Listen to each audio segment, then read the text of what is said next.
Scarlett Johansson is on the press tour again for the next Jurassic World installment.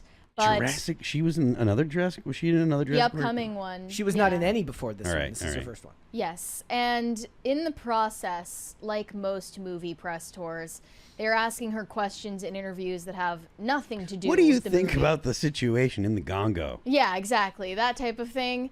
And it's, of course, can we get allowed to ask the White House what they're going to do about the Gongo? I'm sorry for derailing already. I want that to I don't think we should, but like as a person that works here and thinks that wants good things for Timcast overall, I don't think we should do that.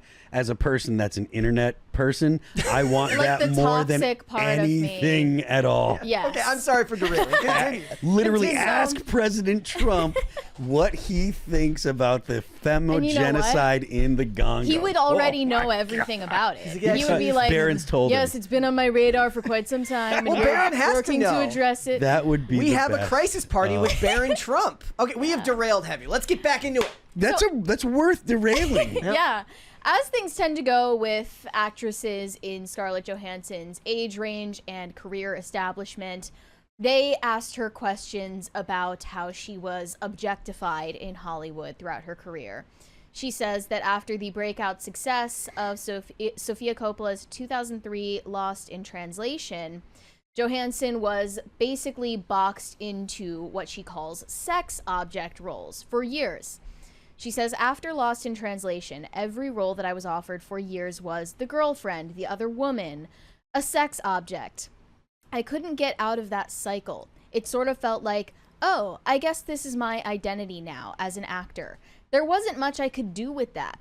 She added that her representatives at the time didn't help her try to avoid these roles. Although they were reacting to the norm, the industry just worked like that forever. I mean, at that time in the industry, if you found yourself being a sex symbol, you leaned into it. You didn't try to necessarily break away from it. She did lean into it, and I will provide evidence. Let's look at this interview clip, by the way. Can I also bring this one point up? That is, it is better to have work than not to have work. That, like, I feel, okay, so that's my whole point, was like, only an actor or somebody really well off has the luxury of being like, it's not the work I want. Well, it's beneath there's a similar phenomenon in the music industry when you are a quote unquote one-hit wonder. I like All That Remains has had multiple songs that have done really, really, really well for us, but we haven't had one song that has made us a crossover. So we haven't put out a song that got us into the top 40 charts, right? But I don't know that I would trade all of the big metal songs that we've had for one top 40 big one, but I might, because that top 40 big one literally is career making, right? Like All That Remains has got a career. Like we can go on tour and people come to see us. People Rick want to come out. Astley will live off of Never Gonna Give You Up Forever. Yes, and a song that big, and I can't think of any off the top of my head, but a song that literally transcends genres and just becomes part of pop culture. There are bands that will tour for an entire career, and they'll always have sold out shows over one song. If you're an actress and you have, if you're in a situation where you're really attractive and you get typecast as like the sex object, just bank that money. I forget Make who that it was. money and throw it into the bank. Some musician was like, I don't remember who it is. I wish I could remember it off the top of my head, but of course I can. Who talked about like, I never understood artists hating their one big song. That's made the dumbest thing ever. It might have been the dude from Stained.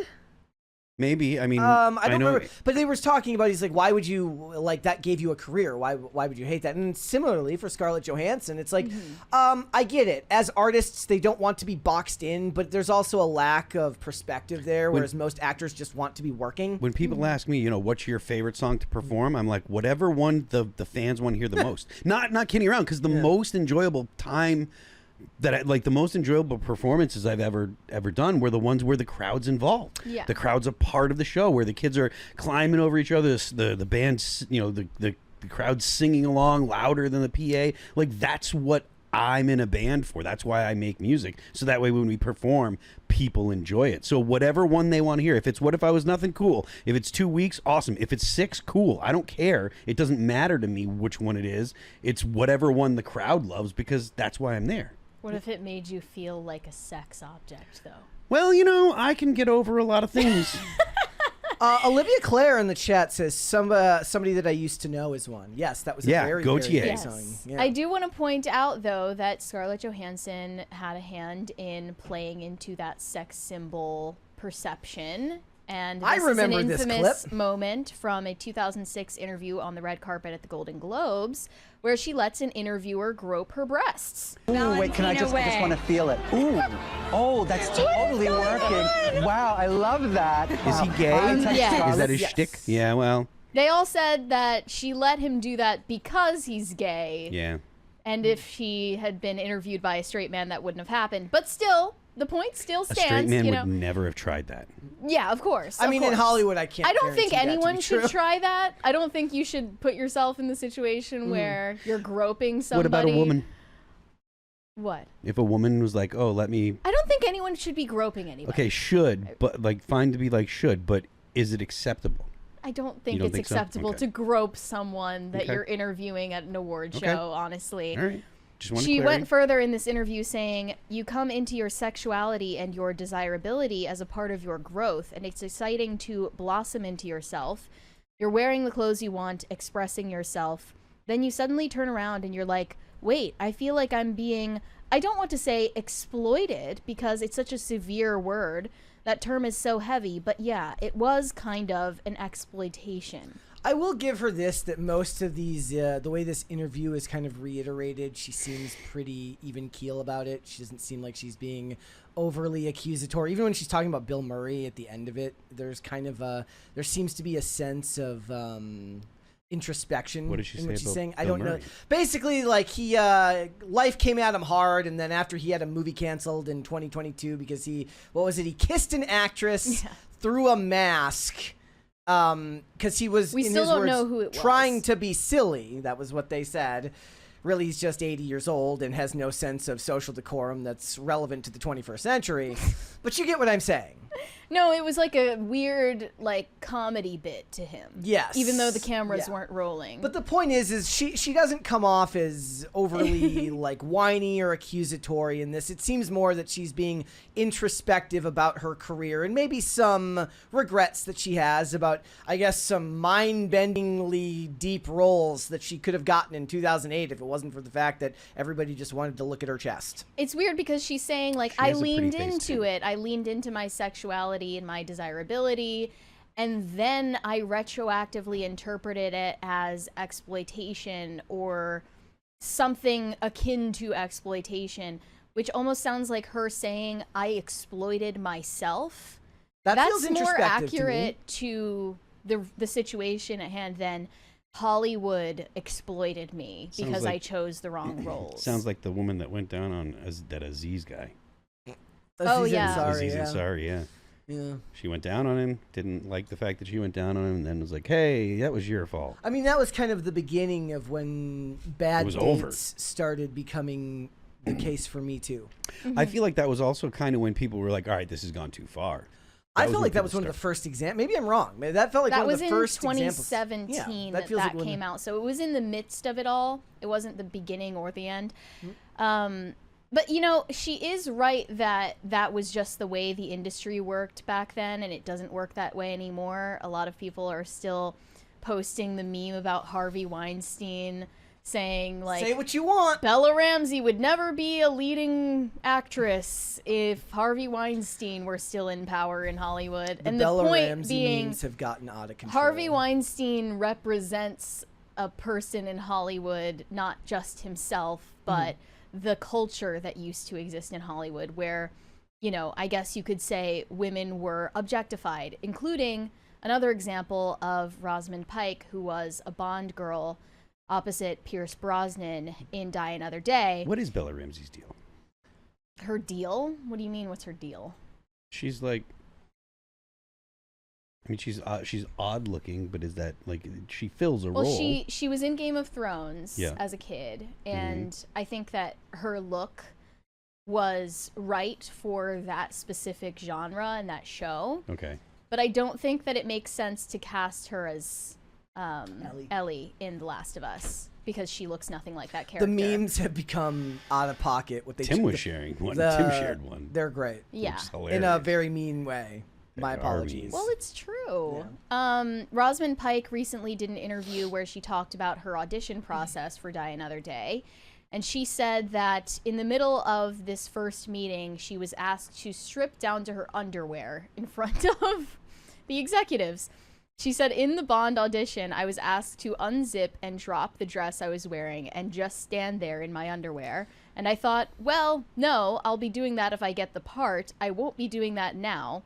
I don't know what possessed me. That makes perfect sense to me if I'm being honest. Unless if they had said that this was a screen test, right? And they wanted to screen test her with Pierce, I guess it was Pierce Brosnan, and do that scene. Those are those are integral to the character of James Bond. Anything involving him and romancing women and chemistry with women is important. So you could make the logical argument but it wasn't that makes a screen sense. test. But if it's just a producer, it was literally just a meeting with executives. Yeah, not good. Not with Pierce Brosnan even in the room. Nope. And I'm pretty sure that, you can pretty much tell that someone has a nice figure when they're wearing clothes. You don't need to see them in their underwear to know that. So that was clearly another example of people just being pervy. Could they just be like, is it too much to be like, all right, look, come to the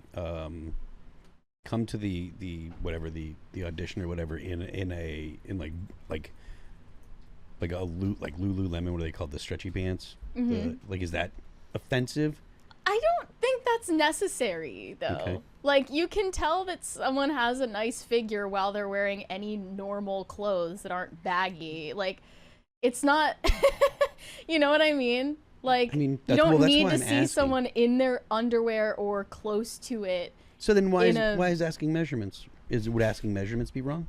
No, I don't think that would be wrong. Because that's standard for, like, the modeling industry, Mm-hmm. I just always remember this one scene from that movie Bombshell about Fox News, and there was this scene in the movie that was supposed to be like Roger Ailes in a meeting with this girl played by Margot Robbie, and he asks her to lift her skirt until her underwear is showing. That's definitely too much. And the scene isn't based on a specific incident that actually occurred, but is a composite of several allegations that were made by women against Roger Ailes. And I watched that scene and laughed. When I watched that scene, I saw them portraying a woman doing something that she, was asked to do, but had the complete freedom not to do. Yeah. And I just can't really feel bad. Like, what she should have done is what Rosamund Pike did in that meeting. She said, I'm not going to do that. Yeah. Give me the part. And she got the part. There's a real hard discussion that has to be had about, like, what you're willing to do for fame and what your responsibility is as an individual to not cross boundaries that you don't believe you're going to be able to live with. And they find a lot of ways around that when they're justifying their actions down the line, or at least when they're justifying the actions of what was done to them down the line. The down the line is really important because there are a lot of people that when you don't have anything, when you're struggling, when you don't have, you don't have any money, you don't have a career, you don't have any history, that will motivate people to do a lot of things. And then once you're comfortable, you'll look back and be like, oh, I don't like that I did that. At the time, it probably wasn't that big of a deal, or you just were like, fine, whatever, this sucks, or I don't like this, but, I want the opportunities that this is going to provide me with. And then the whole like, oh, I don't like that. Now that I have things, now that I have a career, now that, I get jobs, I don't like that I had to do those things. I wonder how many of the men. It's a lot of I don't want to be responsible for my own actions kind of vibe. Any of the men from Magic Mike are going to be like, I can't believe I did that. No. In 2013? No. I was shirtless on screen. I never watched that movie, but wasn't it like a comedy? Bro, I never saw it. I just know that it was a movie about like, male strippers. All of the but I feel like they were portraying that as it's usually played with male nudity for laughs. Yeah. Which is different. Usually with female nudity, it's not played as a joke unless she's fat. Yeah, but I mean, in the production process, it's not any different. I mean, the laughs are done in editing. It was sort of like Thor: Love and Thunder with Yeah. the ass scene. Yeah. Like, it's played for laughs. Chris Hemsworth is like, look, I do a lot of work to get in shape. If they need to do this, I suppose that's what they need to do. I mean, That's I tell my you cross what, to bear. When I'm in really, really good shape, like there's no part of me that's like I wouldn't expose myself, but taking your shirt off is not a problem. He's like, sure, do you like that? That was actually, what was the show that was a bit? It was like where the guy's in good shape and he keeps like trying to have an excuse to take his shirt off, where they're like, we need somebody to do this. He goes, oh, and they're like, no, we don't need you to do that. When I was in really good shape, I had no problem taking my shirt off on stage, and the reaction that I would generally get was good, and that was a positive thing for the band. So, Do you still do that? I'm not in particularly good shape right now. Okay, so you wouldn't do that these days. Right now, I wouldn't. Right now. But like, if we were going to go on tour this summer, I would get into shape. I would be able to get into shape. I was in shape on the Megadeth tour, and I didn't take my shirt off mostly because like we didn't have all that much time. We only had 30 minutes. We were banging through the set, so You just get on stage and instantly take your shirt off. yeah, I kind of didn't like that. But like, I was going on stage with like cut off sleeves, and I was in really good shape. Like you could see like the veins in my shoulders and stuff like that. So and like that matters. Like that ends up selling. That if Aesthetically, like it matters. It does, absolutely. Sure. Well, I think that ScarJo won out in the end because she does get to do whatever she wants. She can pick and choose her roles as she pleases nowadays. No, and, she can't. She tried to do that do role where vanity projects. She was going to do that role as the trans character, and they talked her There off was that, one. but in Marriage Story, for instance, when she was playing alongside Adam Driver, she wasn't a sex object in that movie. That was purely like Hollywood cinephile slop. Yeah. She gets to pick whatever she wants now. Hollywood cinephile slop. Thanks for watching. Listen to full episodes of Pop Culture Crisis on Spotify. Keep up with us on social media and make sure you subscribe and ring that bell so you never miss the show. Bye, guys.